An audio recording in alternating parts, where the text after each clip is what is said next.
What legacy would you like to leave? Oh, dear. I just killed you off. I know. You know, I don't think of legacy that much. I hope that with my books and writing that other young people or anyone going into the design world will, you know, be inspired in some way, as I've been inspired by people in the past. Um, you know, I think that, you know, I hope as my mother, when I was going to school, my mother was very funny about report cards. She said, I don't care about your grades. I just want to know how well you behaved. And so I hope that at the end that my mother and father will be proud that I behaved well in my life. Great. Well, this is the time we're going to open it up to questions from the audience. Have questions for Bunny? Yes. I actually have two questions for you. Earlier, you both mentioned how a certain designer can be very talented but not necessarily make it in the design world. And I'm wondering if maybe you could try to elaborate on what those traits are that we're missing in that business firm or business that prevented them from succeeding. And the second question I have for you is if at any point in your career you felt that you would benefit from some additional education that wasn't design related.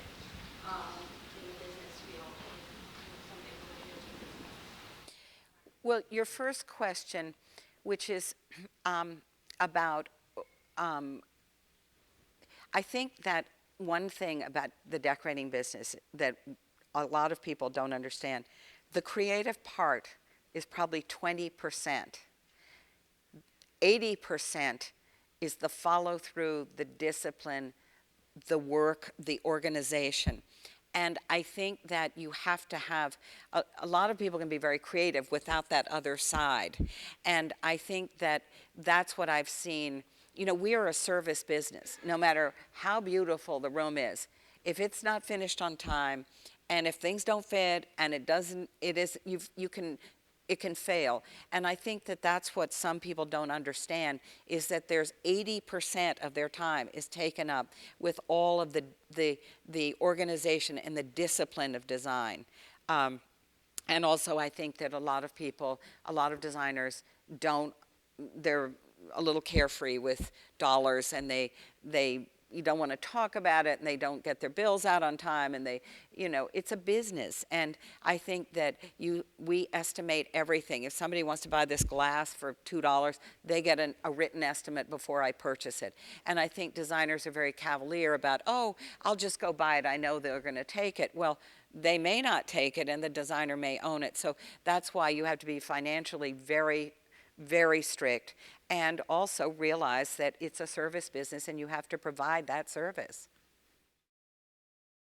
So then the second question she had was, was there any education that you wished should be available? One thing about, I have spent my entire life, unfortunately, educating myself, or not unfortunately, but doing it. When I was first in New York, I spent every single weekend at auction houses. I think that I get a catalog, I read about it, I looked at it. I think that self-education is the best anyway. You read, you study, you travel. You know, I couldn't wait to go look at houses in England or Portugal. So your education, you've got to have the curiosity, and you've got to have goals of how am I going to go see things, because really in interior design we're translators of things that we've seen. We go around and we take this, and those doors and the floors I saw in Russia or whatever, they're going to come out somewhere. So we spend time educating ourselves. No one can really teach that to you. Your eye has to take it in. Yes? We came down here and on our discussion all the way down in the car and all the way back and all the time is all about how we all charge, and we all seem to charge differently as interior designers. It's kind of a two-question thing. Do you tell your customers how much you charge? I think you said you charge Yes. a percentage over the product. You know, let's say it's $5, Yes. you tell them whatever it is, 30%, and then you have a designer fee on top of that, so you tell your client everything. Absolutely. We have a contract they have to sign. It's 3 pages long. And there's a design fee, which I the design fee varies on the size of the job and what I have to do. Then there's the percentage that I charge on the cost.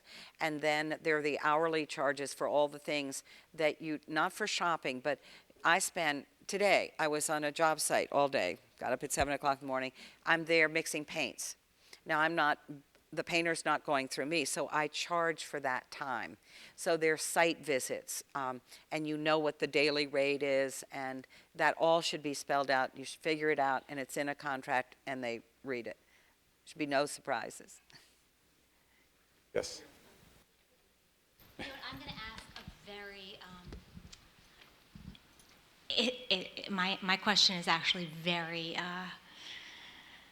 You're scaring us. practical. Forgive me, practical. And we all have design programs that we use to keep our accounting in our office. And I was curious as to which design program you use in your office and you find most helpful in your office. And I think that that's a question that everybody struggles with, because do you use Design Manager? Do you use another program? What do you use? We use Design Manager.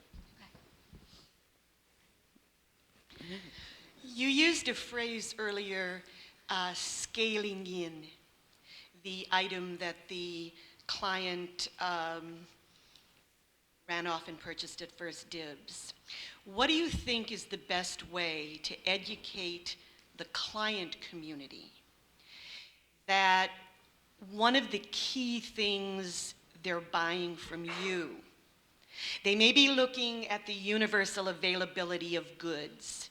They may be they may have acquired through the eye's efforts some skills at combining styles and color and so on. But you are selling more than that. It's not only the putting together, it's the scaling in. I think you let them make a few mistakes and then they won't do it again. Yes? Yes? I would say first your discussion about hiring someone who's not educated. I can tell you I worked for somebody for 8 years and then I've been on my own for 2 years. And for me to hire someone is really hard because how do I hire somebody who doesn't know Design Manager and I don't have the staff to teach it to them? So that's really frustrating because I don't have time to sit there and do all of that. So I was also curious. I run into this a lot. Like there's no architect on the project. And we want to do built-ins and do different things with the contractor. Do you charge a percentage on top of that, or do you charge hourly? I think in your book actually you talk about how you can't really pay. If you pay somebody for 2 hours of their time to design a bookcase, does that really cover all the expertise? No, if you're doing it yourself, if you're doing it, you should get a percentage of the construction. I mean, you just like an architect does. If it's not just, and if you have to supervise the contractor and go there, look at it, yes, you should get a percentage of that. Also, I think I do say in the book that if you're making custom furniture for somebody, that is something that is unique to them. And you should charge what we call presented price, which is this chair costs X. If you want us to go find an alternate chair, then we will do it based on your budget. But if you want this chair that we custom designed for you, it costs X, and you don't have to say the material cost this, the framer was this, the finisher was that. That's the cost of that chair. Because it is something that's unique, and you're being paid for the value of having that unique product. Questions? Yes. I'm just curious about your creative process. Do you generally walk into a room and know kind of instantly what you want it to look like? Or do you sometimes walk into a room and really just have no idea? And if you have no idea, how do you kind of get through that block? I can walk in a room and know where the furniture will go. I can, my feeling about rooms is they're to be used. So I've got to know, is this the living room? Are we watching television? What's happening in this room? And so I know from going into a room how the furniture should be placed. I think the creative process, I always like to sit back and come up with an idea, something that I haven't done before. I don't like to repeat myself. So I'm always looking at a new technique or artist's work, or, trying to come up with one thing that I haven't done before.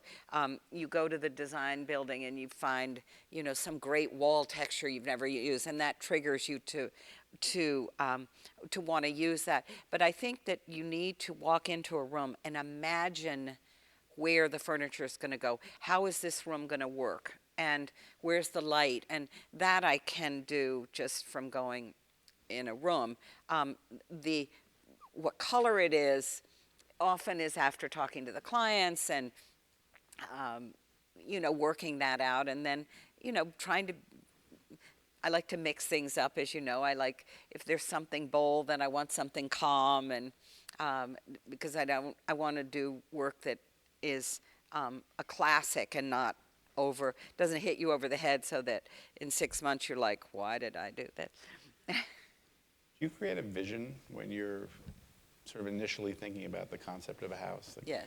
You I mean, do. it's in my head. And then we try to do boards, and we put things together. I love to do image books.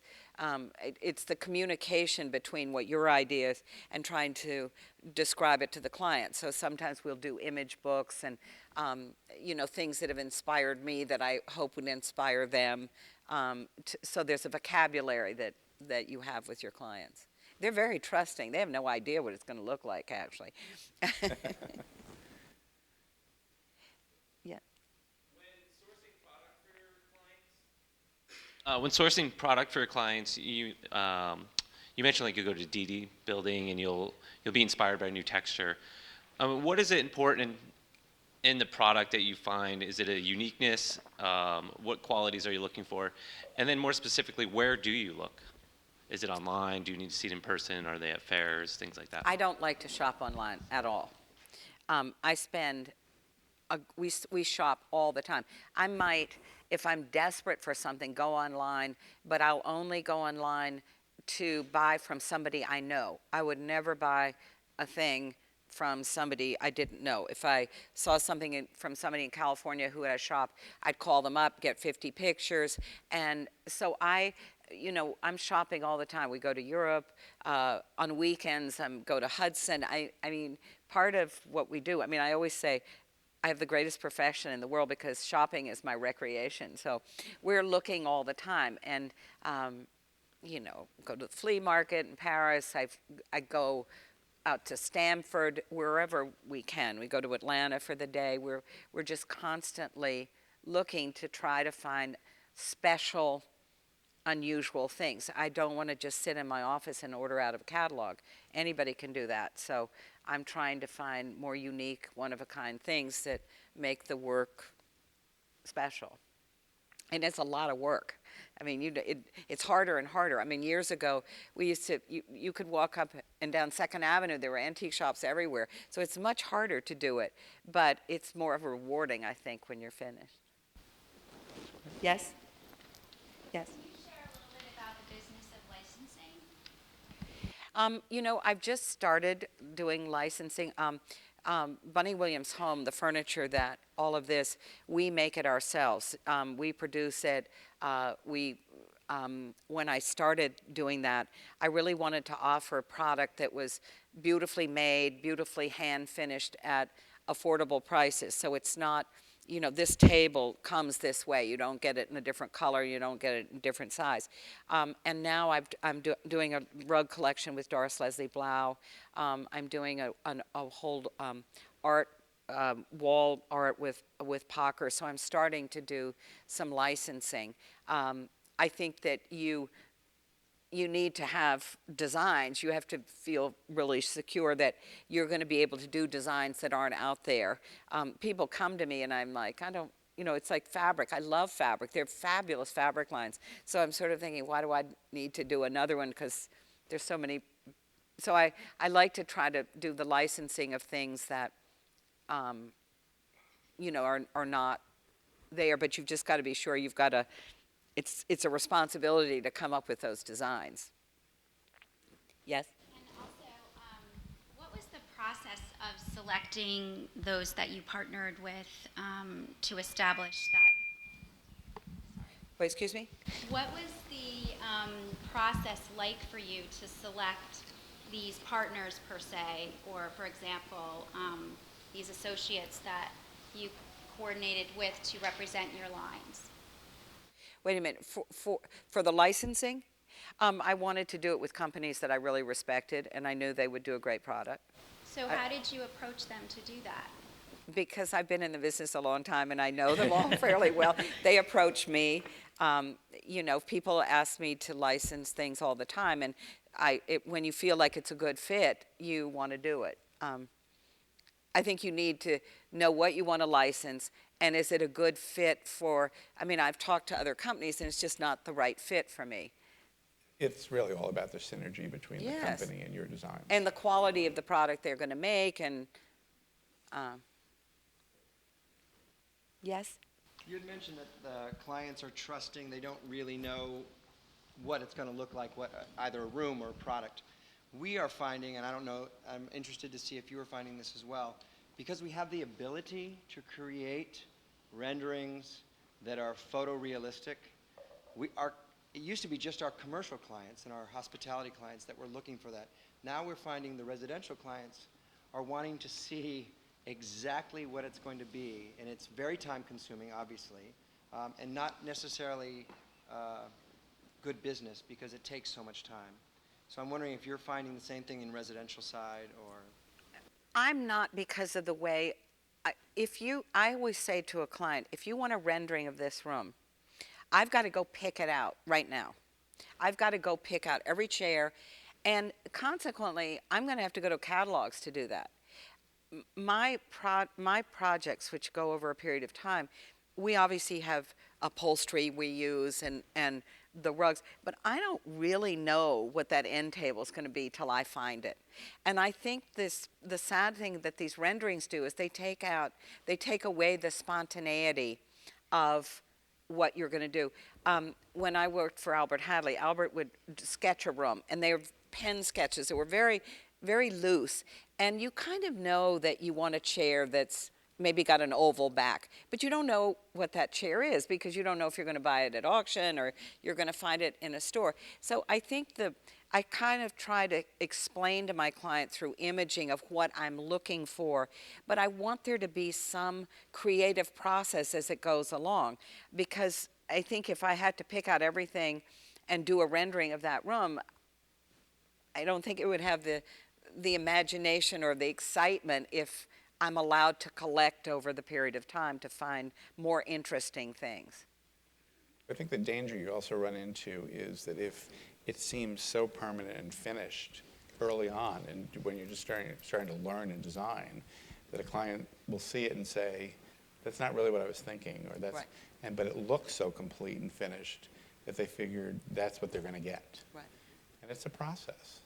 I mean, you do know, I know in a room that I'm looking for a cabinet for this wall or art, or, I mean, I've figured all that out in the very beginning. I'm just not sure exactly what that cabinet is until I shop, and I think it's a shame I could put something in a rendering, but then they're going to say, oh, I want that cabinet.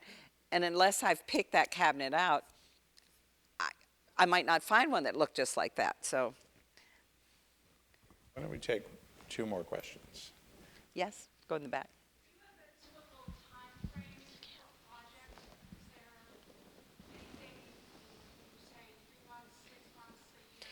We work on so many projects that are where the house is being built, so that could be 2 years. I get involved in a house in the very beginning, and sometimes it can go for 2 years, a year. I mean, I think everybody kind of has if people are living in a house and you're moving into it, I always want to stop and finish time. I mean, I say, let's plan. I think I can have this house done by summer or whatever. So there is a time that, and again, we're mainly doing whole houses, so people really have to move out of it and they want to get back in it. I think it's very hard when you have somebody who wants to do a room at a time. It could go on for the rest of your life. So that's a much harder thing. The last question. I'm so sorry to ask more crass and practical questions, but my question is, if, for instance, you have a furniture line to launch and you want to make your debut at the best possible market, do you pick the New York Gift Fair? Do you pick High Point? Do you go out to Las Vegas? Where is the best market? Where do you see the most volume? And I'm so sorry for being so crass and practical. Well, it depends what your And your price point is yeah, at it the depends. middle I to mean, high end. It depends what I think I don't know what you're selling. So I think if you have small objects, you could start here in New York and see how it goes. And then, High Point, the problem with High Point, it's so huge that you could get lost there. So I think that, I don't know whether you're selling pillows or armoires. So I think if it's big case pieces of furniture, you need to go to High Point. If you're launching smaller items, I would start it here. I think Las Vegas isn't, Yeah, hasn't happened. I have a second follow-up question to that, and that is, I'm so sorry. And that is, if you are going to use do you feel that people who are in the business to sort of license you and to market you are worthwhile investments? Do you think it's worthwhile to invest in someone to sort of publicize you or someone to market you, even if think you're it well depends. published and that you're well known? I think it can be. I think that it goes back to the word branding, which is Have my you- least favorite word. Have you used Publicist in the past? No. No. Well, no, I have. I mean, I do use people to help. Are you asking about a publicist or about? It's more of a brander, more of someone who would brand you. It's not a publicist, because if you're in magazines already and you're seeking to... I will tell you something. It's very hard, to be perfectly honest, it is very hard unless you have a track record in the design world to have someone brand you. And you can spend a lot of money and nothing's going to happen. I hate to say it. I think And if you have a pedigree in the design world, you don't think that it's a worthwhile investment? it can be. It depends. I mean, I think you have to talk to each person that you might want to do and see. I think it's been successful for some people to have licensing, but it's the right fit.